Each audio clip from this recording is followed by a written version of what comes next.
psicodiagnóstico se podría definir como un conjunto de prácticas científicamente comprobadas y autorizadas por la comunidad científica y que deberán iniciarse bajo el consentimiento de los pacientes. Estas prácticas normadas por el psicodiagnóstico servirán de preámbulo para una posterior intervención. Este concepto inadecuadamente instaurado o poco comprendido se ha convertido en el principio de una serie de confusiones, especialmente con el surgimiento de nuevas técnicas poco experimentadas y contextualizadas al medio social, afectando de sobremanera la función del diagnóstico y la importancia que debe otorgársela. Otros conceptos manifiestan que el psicodiagnóstico es una subdisciplina de la psicología clínica científica y que se nutre de los hallazgos de las demás áreas de esta ciencia, en especial de la psicología diferencial, de la psicofisiología y de la psicopatología. Además, se nutre también de la psicología social, así también como de los avances metodológicos de la psicología experimental y estadística, que en los últimos tiempos pues, ha ocupado un lugar privilegiado en la actualidad de la psicología clínica. El campo de la evaluación de la mente desde la psicología y la clínica comprende la investigación, la enseñanza y los servicios importantes para las aplicaciones de los principios, métodos y procedimientos para el entendimiento, la predicción y el alivio de la desadaptación. Además, nos va a permitir a través de una evaluación identificar la enfermedad mental y sobre todo lo que se corresponde a las aflicciones, tanto esta sea psicológica, emocional, biológica, social y conductual. Todo esto, el campo de la evaluación, se tiene que aplicar a una gran variedad de la población, especialmente a las personas que nosotros denominamos pacientes o clientes. El objetivo principal de un buen psicodiagnóstico no es el hallazgo de los principios generales, sino el de verificar si los principios establecidos por la psicología clínica se dan en un sujeto o en un individuo a consecuencia de una enfermedad.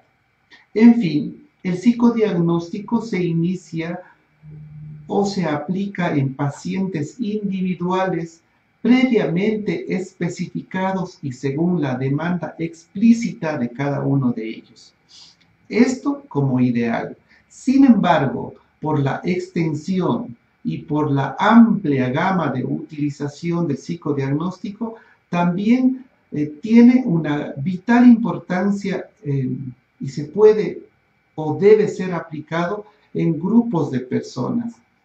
Puede ser en instituciones u organizaciones, y también el psicodiagnóstico es muy utilizado en un experimento o en una situación experimental que busque y que trate de identificar algunas variables de la salud a través de una investigación científica.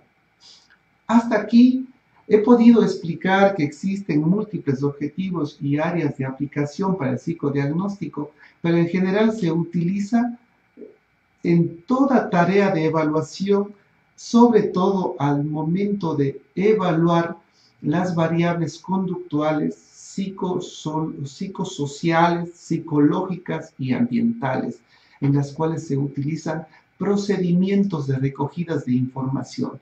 La misma que al ser analizada nos permite la orientación, la selección y posiblemente un tratamiento integral hacia el paciente.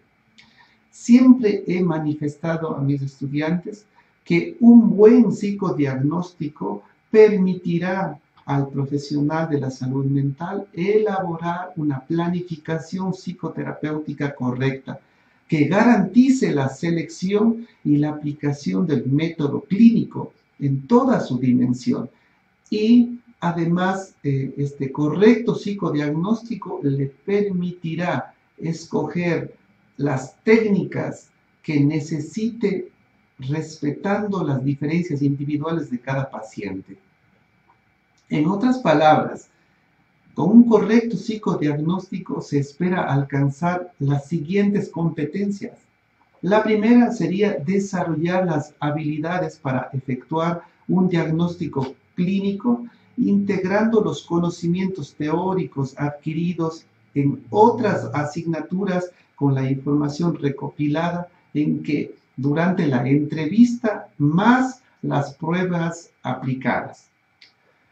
También otra competencia del psicodiagnóstico sería la adquisición de las habilidades para realizar una buena entrevista. Otra sería la realización de una correcta anamnesis que permita recopilar toda la información relevante para emitir un diagnóstico. Finalmente, la elaboración de los informes psicológicos que recojan la impresión diagnóstica y las características clínicas y personales del paciente.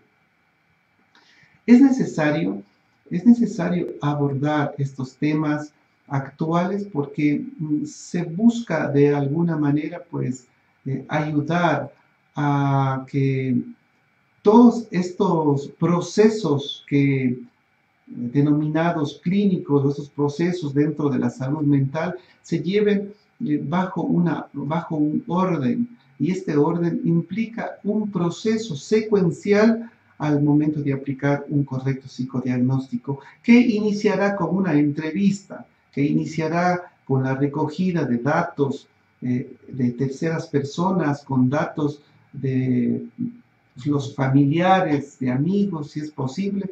Luego seguirá una siguiente sesión de entrevista para la aplicación de las pruebas psicométricas, pruebas con test estandarizados, contextualizados a nuestro medio, si es que es posible, para luego de eso, a través de la anamnesis ya y a través de toda esa reunión de esos elementos que son la entrevista, las pruebas psicológicas, el estudio de caso con colegas, el estudio de caso con la escuela o el colegio profesional el que usted pertenezca, pues podría corroborar o podría ayudar a que el diagnóstico se realice de una manera eficiente.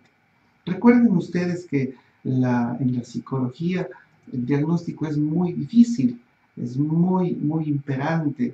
Esto de diagnosticar a través de pruebas o solamente basarnos en test, pues da mucho que hablar, ¿no es cierto? Da mucho que desear de un correcto psicodiagnóstico. Un buen psicodiagnóstico va apoyado entonces de unas pruebas psicológicas, psicométricas, la entrevista, la consulta bibliográfica, el análisis bibliográfico de los principales manuales, las entrevistas a terceras personas y sobre todo, si es que el caso lo amerita, el estudio de caso con colegas expertos en la misma área o con representantes del colegio al que usted pertenece.